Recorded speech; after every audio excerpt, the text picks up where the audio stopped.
నాకు అదే ధర్మసందేహం ఏంటంటే 3 సార్లు రామ రామ రామ అంటాం, కానీ సహస్రనామం అంటారు. 1000 సార్లు ఎక్కడి నుంచి వచ్చినాయి? అక్షరశాస్త్రం ప్రకారం చూస్తే కూడా యా రా లా వా అని వస్తాయి కదా. రా రెండవ అక్షరం. కచట తప వర్గాలు ఉన్నాయి కదా. రా ఎరళవ అనే దాంట్లో రెండవ అక్షరం. పాప బబ మా అనబడే దాంట్లో పవర్గంలో మా 5వ అక్షరం. 2 × 5 10. ఇది సంఖ్యాశాస్త్రం. ఒకసారి రామ అంటే 2 × 5 10. రెండవసారి రామ అంటే 10 × 10 100. ఇంకోసారి రామ అంటే 100 × 10 1000. ఇది సంఖ్యాశాస్త్రపు కిరికిరి.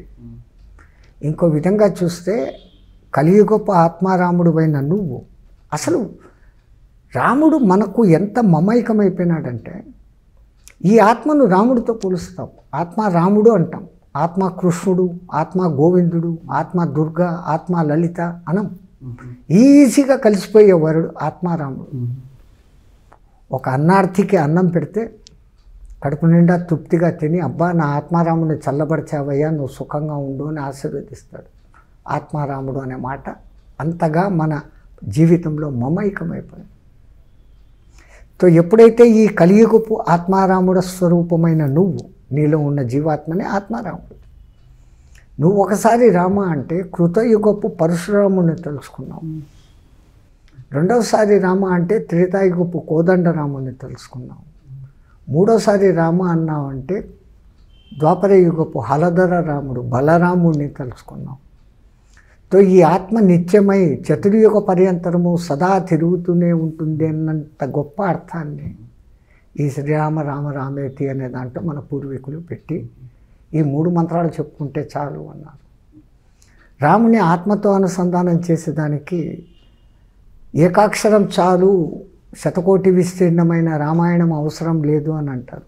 ఆ ఏకాక్షరం రామ్. రమ్ అంటే అగ్నిబీజం. మనలో అగ్ని వేడి, మణిపుర చక్రానికి బీజం. మనలో ఈ వేడి ఉన్నంత వరకే ఈ జీవుడు. వేడి చల్లారిపోతే శివుడు కాస్త శవమవుతుంది. తో ఈ అగ్నితత్వం ప్రకృతిలో సూర్యుని ద్వారా, చంద్రుని ద్వారా, అగ్ని అనే 3 స్వరూపాలతో అగ్నితత్వం ఉంది. ఆ 3 అక్షరాలను మార్చుకొని రాముని పొడుగ్గా చెప్తే రాముడు అనుకున్నప్పుడు ఈ 3 రకాల అగ్నితత్వాలకు ప్రతీక. అందుకని ఈ మంత్రము అందరికీ ఇంత ప్రసిద్ధమైంది. ప్రయాణాలు చేసేటప్పుడు ఈ ఆపదాపమ హర్తం చెప్పుకుంటే ఆయన ఆపదాపమ హర్తారం, ఆపదలను తొలగించేసేవాడు అని అర్థం. శ్రీరామం భూయో భూయో నమామి. మళ్ళీ మళ్ళీ నీకు నమస్కారాలయ్యా అని చెప్పుకొని బయలుదేరితే మనకు దారిలో ఎదురుపడే ఆపదలు తొలగి మన కార్య విజయమై మనకు సంపద కలుగుతుంది అన్న భావనతో అది చెప్తారు. ఇంకా రామాయ రామభద్రాయ రామచంద్రాయ వేదసే రఘునాథనాథాయ సీతయా పతయే నమః. దీన్ని చెప్పుకునే వాళ్ళంటే ఒక్క దశరథుడు మాత్రమే రామా రామా అని ఏకవచనంతో పిలువగలిగినటువంటి అదృష్టశాలి. మిగతా వాళ్ళందరూ కూడా ఆ రామనామ ఉచ్చారణ చేయాలంటే సైన్యాధ్యక్షులు, మంత్రులు వీళ్ళంతా రామభద్ర, మమ్మల్ని అందరికీ భద్రం చేకూర్చేవాడా అన్న ఉద్దేశంతో రామభద్ర అని కలిపి చదువుతారంట. శ్రీమూర్తులు మాతలు ఆ చంద్రముఖం వంటి ముఖబింబం కలిగిన శ్రీరాముడిని చూసి రామచంద్రుడు రామచంద్ర అని పిలుస్తారంట. వేదాంగ విధులందరూ ఆయన్ని చూసి సమస్త వేదస్సే అని పిలుస్తారంట. రామచంద్రాయ వేదస్సే. రఘునాథ అని చెప్పేసి అంతఃపుర కాంతలు పిలుస్తారంట. రఘువంశనాథుడివి నువ్వు, మా వంశాన్ని ఇంతగా పేరు ప్రఖ్యాతులు నువ్వు తెస్తున్నావని రఘునాథనాథాయ అని పిలుస్తారంట. ఆయన ఎవరికి పతి? సీతకు మాత్రమే పతి. సీతయా పతే నమః అంటాం. ఆ విధంగా ఒక్క రామచంద్రుడిని ఇన్ని విధాలుగా పిలిచేదానికి, అన్ని విధాలుగా పిలుస్తూ ఆ రాముని కొలిచేదానికి ఈ చిన్న శ్లోకంలోనే ఆ మహానుభావులు ఇంతటి రచన మనకు చేసినారు. ఇంకా ఈ రామాయణ ఉత్పత్తికి ప్రధాన కారణం బ్రహ్మ మానసపుత్రుడైనటువంటి ప్రతేసనుడు. ఆ ప్రతేసన వంశస్థులు ప్రాచేతసనులు.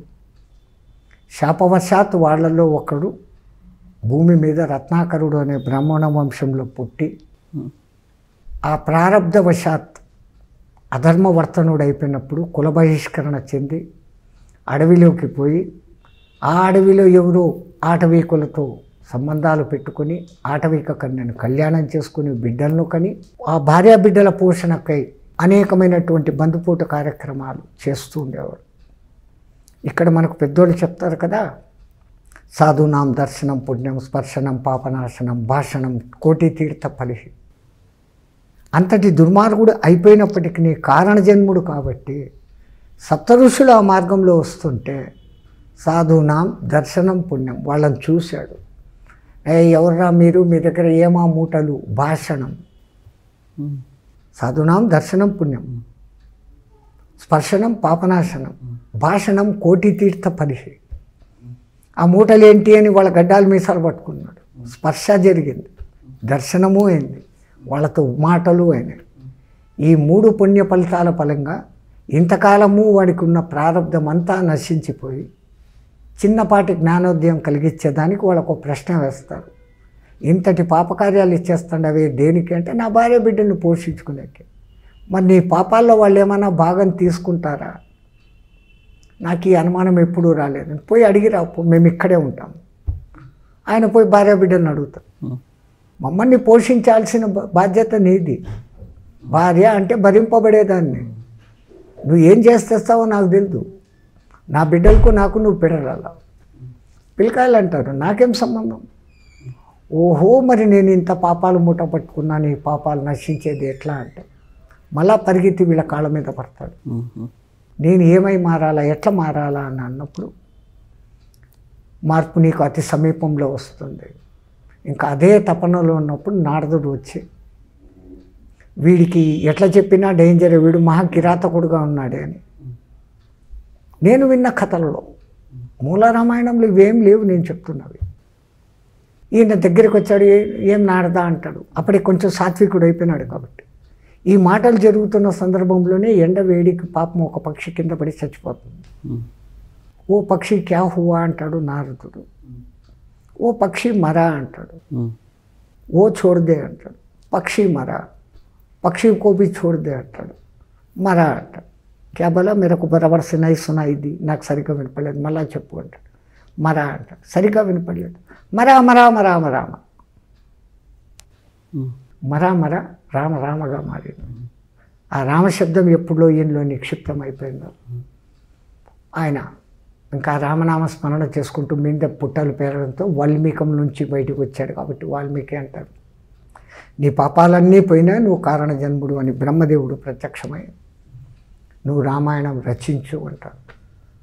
ఎట్లా రచించాలా, ఏం చేయాలా? నువ్వున్న సమీప అడవిలోని అయోధ్యలో ఇప్పుడు రాముడు రాజ్యం చేస్తా అన్నాడు. ఎట్లయితే వ్యాసుల వారికి భారతంలో అక్కడక్కడ ఎట్లయితే చచ్చుందో వాల్మీకి వారికి కూడా రామాయణంతో అనుసంధానం అలాగనే ఉంది. ఇంకా ఆయన ఒక ఋషిగా మారిపోయినప్పుడు భరద్వాజుడు ఆయనకు శిష్యుడిగా ఉంటున్నాడు.